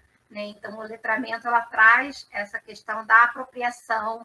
A Joyce falou do conhecimento, né? Da aquisição, da construção do conhecimento, né? Que vai muito além de você saber ler e escrever ou de codificar em língua escrita, né? Mas a capacidade de usar a leitura e a escrita para a prática social. Né? Então, os letramentos, eles estão muito relacionados à prática social, que a Joyce também trouxe na fala dela. Né? E aqui eu trouxe 2 trechinhos da Magda Soares, em que ela diz, né, que não basta apenas saber ler e escrever, é preciso também saber fazer uso do ler e do escrever, saber responder às exigências de leitura e de escrita que a sociedade faz continuamente. E que novas demandas sociais de uso da leitura e da escrita exigiram uma nova palavra para designá-las. Né? Então, aqui ela traz, né, porque o uso da palavra letramento e não mais o alfabetismo. E aí a gente percebe, né, o quão importante, né, esses letramentos são importantes na sociedade atual, né, principalmente no contexto em que a gente vive, em que a gente escreve muito, a gente lê muito, pensando em rede social, por exemplo, né, não digo em qualidade, mas em quantidade. Eu acho que a gente nunca escreveu nem leu tanto quanto a gente faz hoje em dia por conta das tecnologias. Mas será que a gente realmente entende o que a gente lê? A gente pensa criticamente sobre o que a gente lê? Né? Então, várias questões aí vão surgindo por conta da leitura e da escrita e da necessidade desses letramentos. Né? Tá bom, Joyce. Você quer comentar agora ou você quer falar depois? Pode te interromper. Pode me interromper, não tem problema nenhum. Então, vou abrir a câmera aqui. A respeito dessa, sabe que essa literatura de base aí da Soares marcou a minha introdução lá na década, nos primeiros anos de 2000, sobre a distinção entre ler, entre alfabetizar e letrar. Mas aí, com o passar do tempo, né, eu tenho discutido muito isso com outros pensadores também, outras pessoas que refletem sobre o letramento não como uma competência ou uma habilidade, que é muito complicado. Eu não concordo, as pessoas podem fazer o uso que elas quiserem, mas é muito mais amplo que isso, né? Ele não é um skill, uma habilidade, né? Ele é uma perspectiva mesmo de se fazer o conhecimento. E hoje fica mais claro ainda para entender por que a gente trabalha letramentos também com abordagem oral, que tu disse há pouco, não é só ler e escrever, né? A introdução desse termo no Brasil, que data de uns 30 anos, né? Ele veio junto com uma revolução, olha aí, Luciana, tu com essas palavras revoluções, né? Que foi o Mobral nas escolas para a gente fazer um levante, um movimento para as pessoas aprenderem a se alfabetizar. Então, ele entra num viés muito psicotécnico, assim mesmo, sabe? É ler e escrever. E a gente sabe que nenhuma língua se faz apenas com essas duas competências. Então, para línguas estrangeiras, isso teve um rebatimento além da produção e da escuta e da fala, né? Ou seja, a oralidade nos seus dois desdobramentos, também para competência intercultural. Então, nós temos aí 5 competências que vêm à tona e não fica só no ler e escrever, que coincidiu com esse movimento, digamos assim, no Brasil, né? De entrada do letramento, do termo letramento. É interessante de observar que todo o processo histórico ele é fundador para uma constituição de um conhecimento acontecer ou não naquele lugar, né? Então, o letramento tem esse rastro que eu acho que é importante recuperar num estudo mais aprofundado. Era isso, Cíntia. Obrigada. E a ideia, né, o próprio conceito de letramento começa a ser trabalhado no Brasil, né, também com Paulo Freire, né, na década de 70, 80, né, que começam essas discussões sobre letramento maricato, o William está adicionando, exatamente. Mas não com esse nome, né? A gente vai ver, o Paulo Freire foi um grande inspirador disso, mas ele é que nem a gente falar de Bakhtin na escola. Bakhtin nunca esteve na escola, Paulo Freire também nunca falou de letramento, né? Mas ele viveu, então, muito mais do que um rótulo, ele foi a experiência viva disso, né? Sim. Perfeito? E todos os autores que eu vou trazer aqui para falar de letramentos, a maioria deles, né, são autores, né, ou norte-americanos, ou australianos, ou ingleses, mas é muito interessante que todos eles citam Paulo Freire. Quando eles vão falar de letramento digital, todos citam Freire. Né? Então, perfeito. Isso Vamos falar de Bell Hooks também, que é uma mulher negra que cita Paulo Freire sempre. Paulo Freire, né? Também. Exatamente. Obrigada. Tá joia, nada. Então, essa foi uma pequena introdução, só para a gente entender um pouquinho mais, né, essa distinção entre os letramentos e a alfabetização, né? Então, entre o decodificar, né, e o você se apropriar da leitura e da escrita para as práticas sociais. E vou entrar, então, agora um pouquinho nos novos estudos de letramentos, né, que surge principalmente no final da década de 90, né, num contexto, né, de globalização e de grande inserção tecnológica, né, em que alguns autores, como mencionou ali o Cláudio, né, Cope, Calantzes, e entre outros, né, que formaram o grupo de Nova Londres, se reuniram para discutir, né, que todas essas mudanças que estavam acontecendo, essa multiplicidade de mídias e canais de comunicação, a crescente diversidade linguística e cultural, elas demandavam um novo tipo de letramento, que o letramento que era feito até então nas escolas não era suficiente. Né? Então, era necessário se pensar em novos tipos de letramentos, né? Que seriam um novo conjunto de práticas de leitura e escrita, a fim de que as pessoas possam participar efetivamente nas práticas culturais no cyberespaço. Né? Então, esses são um dos autores, né, que começam a discutir a questão dos... Eles não chegam nem a falar em letramentos digitais, eles utilizam o termo guarda-chuva, né, que eu gosto de chamar de multiletramentos, né? Mas uma das origens, né, desses novos estudos de letramentos é realmente esse grupo de Nova Londres, que em 96, né, se reuniu e escreveram um manifesto, né, sobre uma nova pedagogia de multiletramentos, né? E as questões que eles trouxeram, né, para a discussão era justamente como que a linguagem se relaciona com a diversidade cultural e linguística e o que constitui o ensino do letramento em um contexto de fatores cada vez mais críticos de diversidade cultural e de conectividade global. Né? Então, como que a gente pode pensar o letramento, os letramentos, né, principalmente na escola básica, né, dentro desse contexto. Exatamente, Will, a visão dos multiletramentos, no plural. E aí,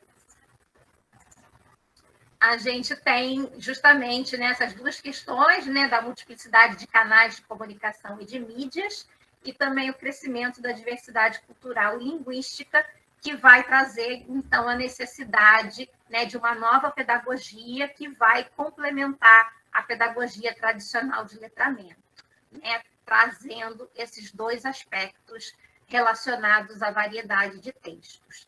Eu não vou entrar na questão dos multiletramentos, né? O Igor até colocou aqui, né? Multiculturalidade, diversidade cultural e multimodalidade, né? No texto deles, eles têm lá os vários multis, né? O que abrange esses multiletramentos. A gente já teve um mini curso com a Janaína no ano passado, né? Voltado especificamente para os multiletramentos, mas não tem como a gente falar de letramento digital sem falar dos multiletramentos, né? Até porque a gente vai ver que essa ideia desses novos letramentos, a gente vai encontrar múltiplas perspectivas, tá? E também diferentes nomenclaturas. Então, por exemplo, a gente vai ter novos letramentos, vamos ter letramento digital, letramentos múltiplos, multiletramentos, né, que é a proposta do New London Group, que aqui no Brasil a gente tem muito no trabalho da Roxane Rojo, do Pinheiro, né, lá na Unicamp, Valquíria Montemor também, entre outros, né? A questão da competência, que a Joyce comentou, isso é muito comum, né, principalmente nos artigos, né, estadunidenses, de autores americanos, né? Eles vão trazer muito a ideia das competências digitais. A própria comunidade europeia, né, desenvolveu um documento, né, de competências digitais, né, que os cidadãos devem possuir, né, para poder exercitar sua cidadania nesse novo mundo, né? Outras instituições também, como a Unesco, né, também trouxeram aí diversos documentos sobre essas competências, né? Então, são vários termos, né? O termo que eu costumo utilizar nas minhas pesquisas são multiletramentos, né? E também letramentos digitais no plural, né? E aí eu trouxe aqui algumas diferentes visões, né, de alguns autores, por exemplo, Langston e Noble, em que eles vão falar de multiletramentos, e aí o letramento digital, ele é um desses multiletramentos, né? Então, nós teríamos vários letramentos: oral, visual, informacional, midiático crítico, científico, né? Crítico, letramentos para o século XXI, né? Então, essas são várias terminologias, né, que vão aparecer associadas aos multiletramentos, né? E uma delas é o letramento digital ou o letramento do digital.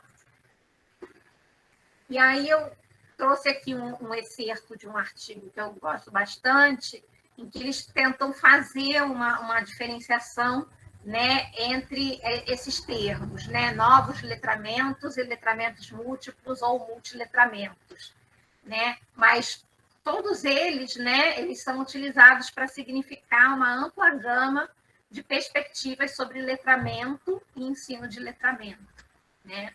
O que é geralmente comum para ambos os termos é que eles envolvem uma expansão das fronteiras, o que conta como letramento e competência letrada. Além disso, ambos refletem uma compreensão de letramentos como práticas sociais e culturais continuamente em fluxo, que estão mudando o tempo todo, né? Conforme a gente vai tendo contato com novas tecnologias, com novos contextos, com novas culturas, essas práticas elas vão mudando. Acima de tudo, os novos letramentos são tentativas de realocar o letramento em relação às novas formas de vida. E aí aqui eles tentam fazer uma diferenciação, né? Então, as discussões sobre os novos letramentos, geralmente envolvem novas tecnologias, enquanto as discussões sobre letramentos múltiplos ou multiletramentos tendem a envolver muitos letramentos e modalidades, né? Aí entra a questão da multimodalidade, que foi mencionada aqui também, além do letramento impresso e maior consciência da cultura, né? Então, a importância da gente trazer os multiletramentos para dentro da escola, como o trabalho com textos que vão além do texto impresso, né? Nós temos vários textos circulando, né, na nossa sociedade, textos orais, textos visuais, né, diferentes tipos, né? Então, por que só ficar preso ao texto impresso, né? É importante que a gente traga esses textos multimodais para a sala de aula. E aí, um outro autor também que eu gosto muito é o Kellner, que vai falar sobre os letramentos. Kellner é um desses que cita Paulo Freire ao longo do artigo dele, né, e traz os letramentos como competências relacionadas ao uso eficaz de formas de comunicação e representação construídas socialmente, que são construídas nas práticas educacionais e culturais, envolvidas em vários discursos e práticas institucionais, e que esses letramentos se desenvolvem e mudam em resposta a mudanças sociais e culturais e aos interesses das elites que controlam instituições hegemônicas. A gente também não pode esquecer isso. A Joyce também mencionou isso, né, no texto lá do Bonilla, né? Então, a gente também não pode esquecer que há interesses também por trás disso, né? Mas por que, então, né, trazer os letramentos digitais, né, para a sala de aula? E aí o Kellner explica, né, que além da leitura escrita e letramentos tradicionais, pode-se argumentar que em uma era de revolução tecnológica e novas tecnologias, precisamos desenvolver novas formas de letramento midiático, computacional e multimídia, o que eu e outros autores chamamos de multiletramentos ou múltiplos letramentos. Novas tecnologias e formas culturais requerem novas habilidades e competências, e se a educação deve ser relevante aos problemas e desafios da vida contemporânea, ela deve expandir o conceito de letramento e desenvolver novos currículos e pedagogias, né? Então, vocês veem que esse artigo do Kellner é de 2000, foi bem ali na virada do século, né? E já estava se pensando nessa necessidade, né, de novos letramentos, de novas práticas, né, com base nessas tecnologias. Deixa eu dar uma aceleradinha aqui por conta do nosso tempo. Aí a gente entra, então, nos letramentos digitais, que é o tema desse nosso mini curso. E aí a gente vai ver, eu vou pular esse daqui, que também no letramento digital a gente vai encontrar diferentes perspectivas, né, para esse termo. Alguns autores utilizam letramento digital, alguns autores utilizam alfabetização digital, né? E uma autora que eu gosto muito é Freitas, que ela fala que o letramento digital ele costuma ter duas definições, né? Uma definição mais restrita, que não considera o contexto social, histórico e político que envolve o processo de letramento digital. E, geralmente, esses conceitos, né, são definições mais fechadas em um uso meramente instrumental, né? Então, a gente vai encontrar em alguns artigos, né, o letramento digital voltado apenas para a parte técnica, habilidade, competência, a Joyce falou, né, os skills, né, que são necessários para você utilizar a tecnologia, né? E a Freitas defende uma definição mais ampla do letramento, que justamente vai considerar esses contextos socioculturais, históricos e políticos, né, que vão envolver esses processos. E aí, um outro autor que eu também utilizo muito na minha pesquisa é o Martin. E uma das definições, inclusive, que eu utilizei na minha pesquisa de doutorado e que eu abordei, entre outras questões, o letramento digital de professores de ensino superior, A definição de Martin é o letramento digital como a consciência, atitude e habilidade que os indivíduos possuem de utilizar de forma apropriada ferramentas e dispositivos digitais para identificar, acessar, gerenciar, integrar, avaliar, analisar e sintetizar recursos digitais, construir novos conhecimentos, criar expressões em mídias e comunicar com outros no contexto de situações específicas de vida, de forma a possibilitar ação social construtiva e refletir sobre esse processo. Então, a gente percebe nessa definição que o letramento digital vai muito além de saber usar tecnologias, ou integrar as tecnologias no ensino. E aí o Martin, ele também propõe 3 níveis, de letramento digital. O primeiro nível, é o que ele chama de competência digital. Então, esse nível é aquele mais instrumental, é aquela definição mais restrita, da Freitas, que está relacionada às habilidades, conceitos, abordagens e atitudes, em relação às tecnologias. No segundo nível, a gente já está pensando no uso propriamente dito, É quando eu vou aplicar as tecnologias na minha profissão, na minha disciplina, no meu dia a dia. E o nível 3, então, é o que ele chama de transformação digital. É quando eu realmente me aproprio dessas tecnologias, para poder trazer inovações, para poder trazer criatividade, e gerar processos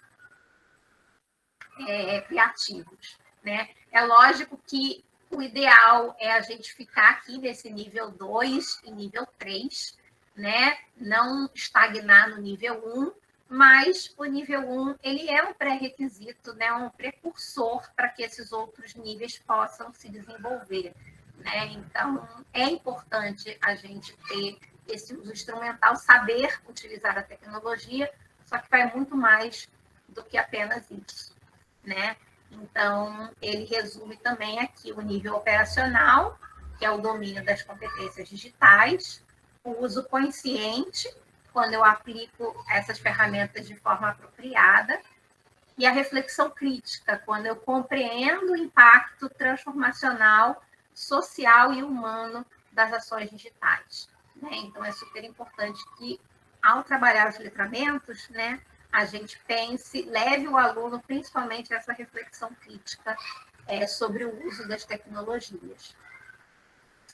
E aí, fechando aqui essa parte de Martin, eu trago uma citação dele que eu também gosto bastante e que vincula o letramento digital à cidadania, Então, ele diz que vivemos em um mundo perigoso, no qual a coleta, agrupamento, mineração, troca e venda de dados pessoais permitem que empresas de tecnologia poderosas acreditem que nos conhecem melhor que nós mesmos. Aí volto a dialogar com a Joyce, quando ela trouxe lá o dilema das redes, aquelas imagens, e falou, da tecnologia gratuita, que nada é gratuito, quando a gente usa uma tecnologia que a gente acha que é gratuita, na verdade, o produto somos nós. Então, somos nós que estamos fornecendo os nossos dados para essas empresas. Então, e que nossas incertezas podem ser corrigidas pelas suas certezas. Parte de ser letrado digitalmente é estarmos conscientes e resistirmos às ameaças digitais, à nossa identidade, e sermos capazes de usar meios digitais para assegurar e apoiar a nossa própria identidade. Então, estou tentando acompanhar aqui um pouquinho o chat, mas dentro disso, assim, eu queria agora propor para vocês uma reflexão, se alguém quiser falar um pouquinho, qual seria a relevância do letramento digital nos dias de hoje, e como que a gente pode incluir, esses letramentos digitais no ensino de línguas. Alguém gostaria de falar um pouquinho? Eu já falei demais.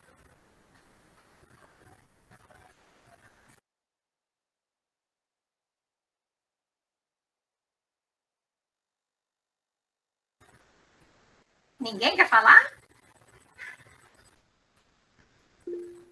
Gleice. Oi, Cíntia. Oi. Nessa questão do letramento digital, me veio à mente agora a questão do nativo digital, né? Que a gente tem essa questão de considerar que o nosso aluno, ele é um nativo digital. E durante a pandemia, aí eu venho para a reflexão em relação como os próprios professores sentiram dificuldade no uso das tecnologias. Né? Muitos colegas, todos nós, a gente teve que aprender a lidar com isso, mas alguns colegas tiveram mais dificuldades, enquanto os alunos se demonstravam muito mais rápidos e mais ativos, né, para poder utilizar, né, porque teoricamente eles seriam os nativos digitais. Mas aí vem a reflexão, mesmo eles sendo nativos digitais, o quão eles sabem usar de maneira adequada, né, para alcançar os objetivos essas tecnologias, né? Então, não adianta, aí foi uma reflexão que quando o Joyce estava falando lá atrás, sobre a questão que o acesso à informação ou saber usar ferramentas não significa a construção de conhecimento, né? Então, é muito bom hoje em dia todos esses recursos que nós usamos hoje, mas o excesso delas é prejudicial, então não adianta apenas nós sabermos usar, então não adianta, a gente sabe que muitas vezes nossos alunos utilizam muito melhor que nós essas tecnologias, né? Então, hoje em dia, eu acho que quem voltou para a sala de aula para o ensino presencial, a gente usa muito mais em sala de aula esses novos recursos. Seja o Mentimeter, como você usou, o Padlet, todas essas novas ferramentas, né? Mas elas vieram agregar, elas vieram somar e não substituir o papel do professor em sala de aula. Então, eu vejo essa questão do letramento como um papel agregador e de ajuda e de auxílio, mas não de substituição do professor ou dessa interação professor e aluno e tudo mais. Mas o que eu vi, principalmente durante a pandemia, foi essa dificuldade de letramento digital em relação aos próprios docentes. Eu acho que os docentes enfrentaram bastante dificuldade. É só uma reflexão em relação a isso que a gente passou e ainda continua, né, enfrentando. Eu vou só fazer um comentário, depois eu passo a palavra para o Evandro. Na verdade, assim, essa discussão dos nativos e dos imigrantes digitais, né, do Prince, que também acho que foi dos anos 2000, né, é bastante discutida, né, alguns autores não concordam com essa visão, né, de que exista realmente essa diferença, mas o que a gente pode perceber, né, pelo menos a gente percebe que hoje em dia as crianças, crianças de classe média alta, né, elas já nascem nesse contexto que a tecnologia está ali, né, então a gente vê crianças muito pequenas que dominam um smartphone, às vezes melhor do que um adulto, né, sabem mexer, sabem utilizar, mas o que acontece é que muitas vezes esses ditos nativos digitais, eles sabem utilizar a tecnologia para aquilo que eles querem, que é jogar, que é conversar com os amigos, tirar foto, né? Eles não sabem utilizar as tecnologias, por exemplo, para aprender, para estudar, né? Então, eu percebo, sim, muitos professores tiveram dificuldade, porque há uma falha na formação, né? Ainda é algo muito novo, né? Quando eu me formei, não existiam essas tecnologias, então, lógico, o meu curso não tinha essa possibilidade, mas hoje eu acho realmente fundamental que essa disciplina faça parte do currículo obrigatório dos cursos de formação de professores, né? Mas os próprios alunos também encontraram dificuldades em utilizar a tecnologia para aprender, para estudar, para fazer coisas diferentes, né, do que eles estão acostumados a fazer, né? Então, só esse ganchinho, e aí eu passo. Você quer falar ainda sobre isso, Gleice? Ou você esqueceu de abaixar a mão? Esqueci de baixar a mão. Tá, tudo bem. Então, agora eu passo para o Evandro. Boa tarde a todos, primeiramente.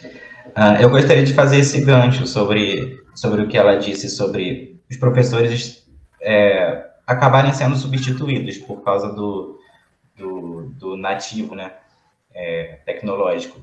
Mas acredito que tudo é base de evolução, e a evolução do professor também tem que acontecer. Então, é necessário que o professor ele tenha as qualificações necessárias para dar aula nos dias de hoje, que são usando as tecnologias digitais, principalmente para estudantes que já têm acesso à internet. Então, se o estudante tem acesso à internet, é muito difícil que o professor não tenha, pelo menos inserido dentro desse âmbito.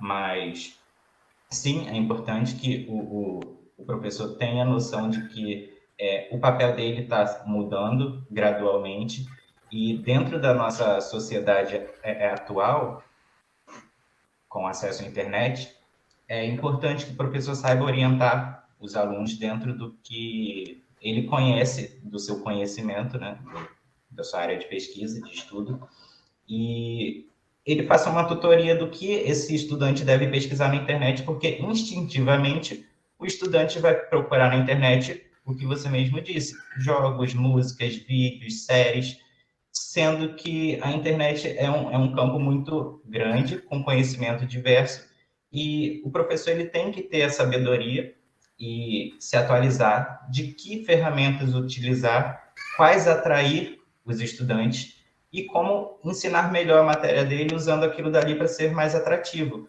Não que a matéria em si não tenha que ser atrativa, mas é bom que o professor tenha esse tipo de tenacidade com os alunos que está tendo, e que em algum momento ele vai ter que ver que os métodos dele precisam ser atualizados. Então, durante essa pandemia, meio que isso aconteceu de forma muito apressada. Foi difícil que alguns professores habituados a não utilizar esse tipo de tecnologia digital passassem por um pouco de dificuldade. Mas também foi um empurrão para que acorde, o mundo está acontecendo, está mudando, está evoluindo, as tecnologias digitais são evoluídas numa velocidade que talvez nem nós consigamos aprender no mesmo ritmo, mas isso acontece. Temos que continuar estudando, e como alunos, como professores, a gente tem que se atualizar. Joia, perfeito. Vou passar para o João e depois eu comento os dois juntos, tá? Por conta da hora. Bom, primeiramente, eu gostaria de agradecer por mais essa atividade. Eu sou muito grato. E como os colegas aqui já botaram, assim, é um momento de rica experiência, sabe? Ouvir e participar. Eu só queria que a professora comentasse um pouquinho sobre a questão do papel da segunda língua e da primeira língua nessa questão. Por quê? Às vezes a gente vai trabalhar com um letramento crítico, letramento racial, algumas coisas. Aí, às vezes a gente pode ficar um pouco em dúvida, o que eu vou botar em português, o que eu vou botar na língua-alvo, e fica muita coisa. E a gente, às vezes, é cobrado de certas coisas e a gente fica assim... Eu li um artigo que era muito interessante sobre letramento racial e mostrava ali os vídeos, e aí a gente tem que saber dosar qual vai ser o nível de língua ali naquele vídeo, e os alunos vão responder em português, vão responder em inglês, a gente tem que conhecer ali também o nosso contexto ali para saber como vai ser essa questão dos alunos e o contexto mesmo, né? As capacidades e o que a gente quer desenvolver. E essa questão dos letramentos, a gente trabalha muito com criticidade. E aí a gente vai letrar, né, vamos dizer assim, né, vamos construir algo ali de letramento com os alunos nesse âmbito digital. E aí, queria que a professora comentasse, porque aí a gente pode... É um assunto inesgotável, mas a gente vai construindo. Uhum, exatamente. Até porque são tantos letramentos, né? Eu acho que a gente tem o grande guarda-chuva dos multiletramentos, né? O letramento digital está ali dentro, né? E dentro do letramento digital, a gente também pode abarcar vários outros letramentos, como você mencionou, né? A questão do letramento racial, né? Diferentes formas de enxergar, a questão da decolonialidade que a Joyce falou, né? A gente já teve até um mini curso no ano passado com a professora Janaína e com a Laís, e você participou, sobre multiletramentos.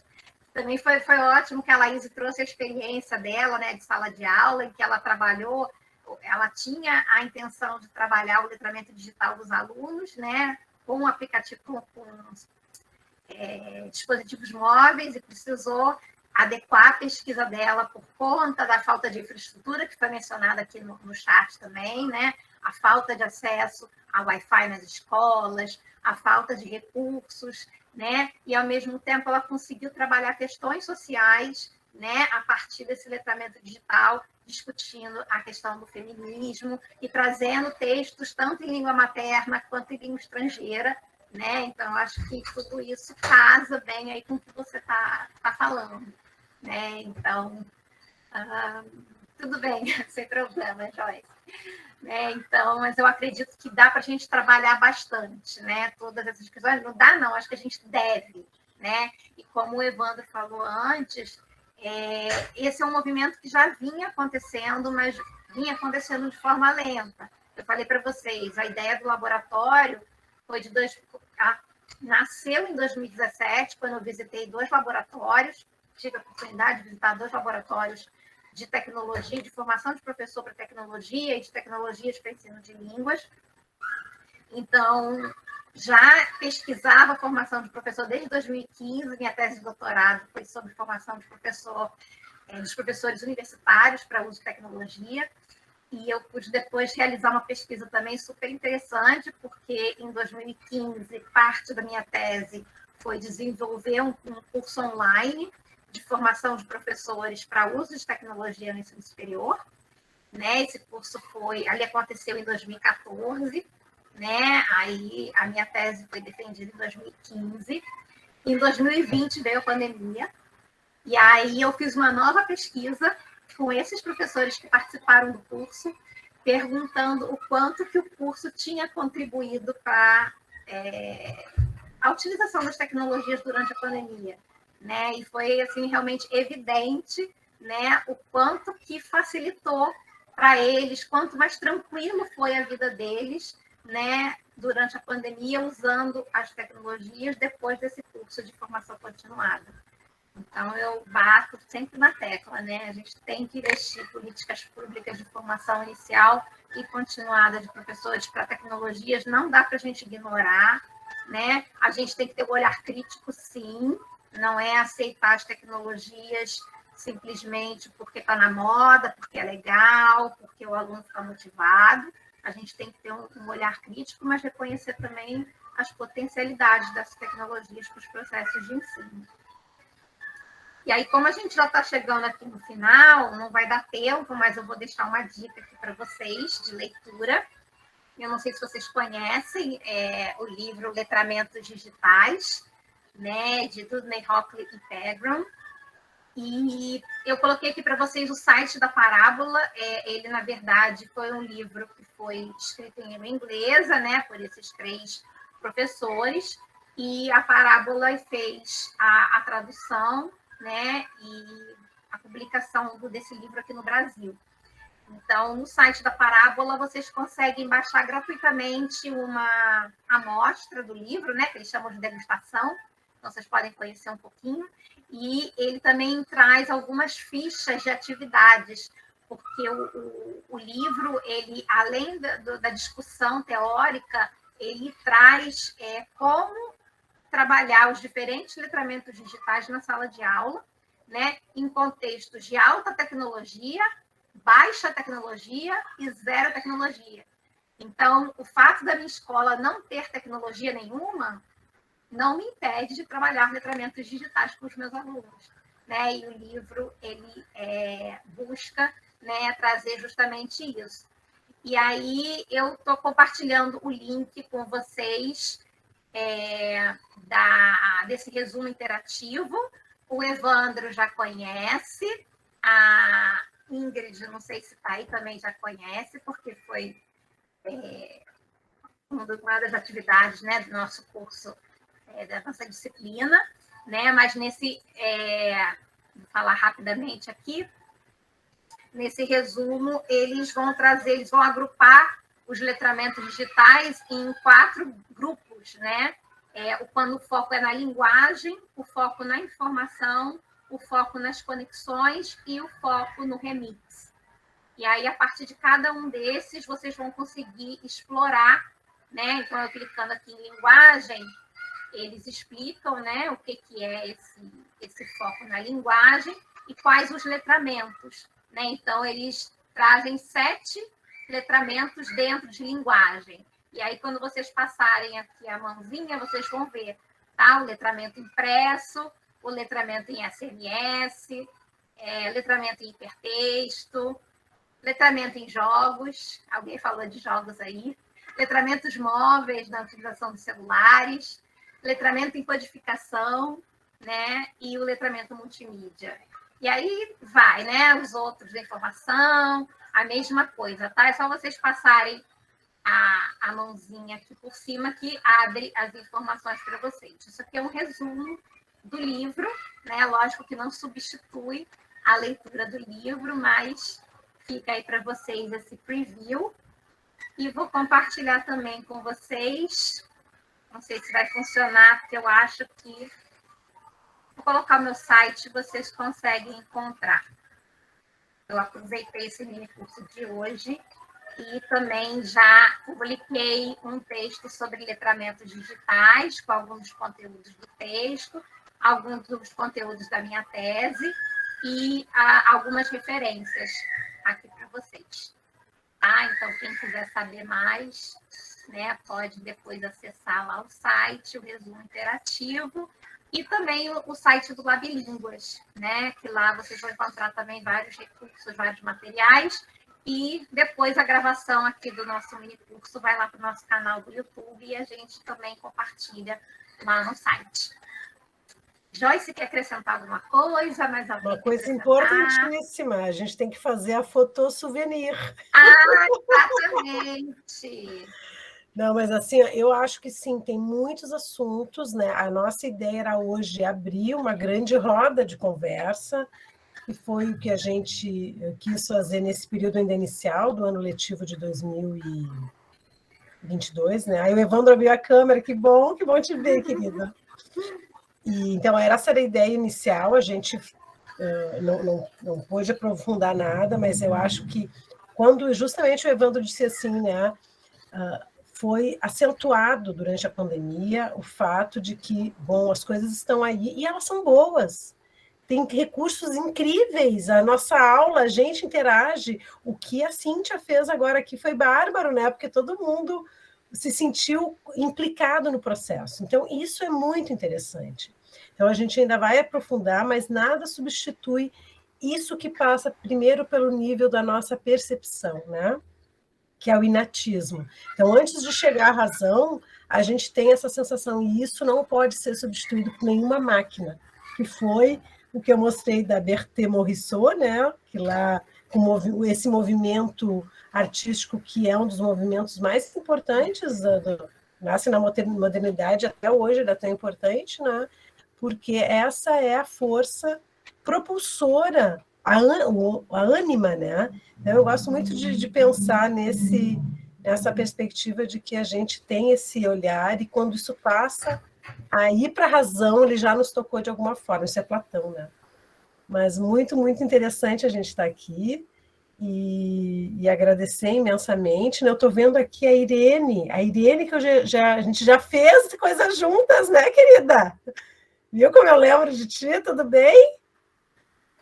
Tudo bem? Tudo ótimo. Alguém gostaria de falar? Ceci, fazendo assim antes com a cabeça. É muito bom ver essa interação. Gleice, tu abriu a câmera, querida. Ó, já estou com o celular pronto aqui e com print também, para a gente fazer a nossa foto. Então, aqui Quem consegue abrir? Todo mundo, se puderem abrir as câmeras, Quem né? puder abrir. Assim. Vamos lá? Sim, 1, 2, 3. Congelada. E já. Mais uma. Agora no celular. Peraí, que entrou mais gente. Abriram mais as câmeras. Mais gente? 1, 2, 3. Tá. Show. Gente, muito obrigada pela participação de vocês. Não esqueçam de assinar a lista de presença, tá? E de avaliação do evento.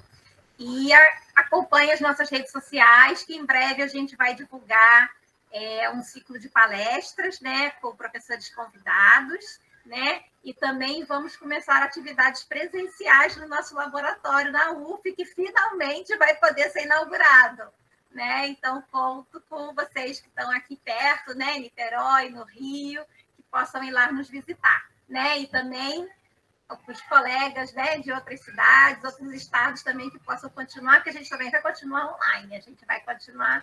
A Gleice vai vir do Nordeste fazer doutorado comigo. Isso. Eita, Joyce. Ih, rapaz, que show. Petrolina via Rio.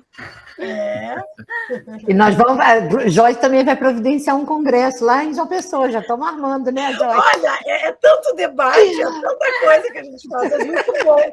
E ter esse estado de espírito alegre, gente, não adoeçam, não fiquem. Eu sei que a vida tem sido difícil e às vezes a gente quer desistir, mas não esqueçam, a gente não está sozinho, nós somos uma rede e a gente pode estar sempre se ajudando.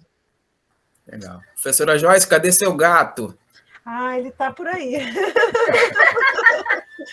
Ele é muito importante também, né? Ele não está aqui, senão eu pegaria ele no colo. Mas, Josué, é muito bom te rever também, tá? Também, um beijo para todos. A gente tem outra coisa agora. Gente, boa tarde para todos, ótima semana. Beijo. Tchau, gente. Muito obrigada. Oi, obrigada. Obrigada a vocês.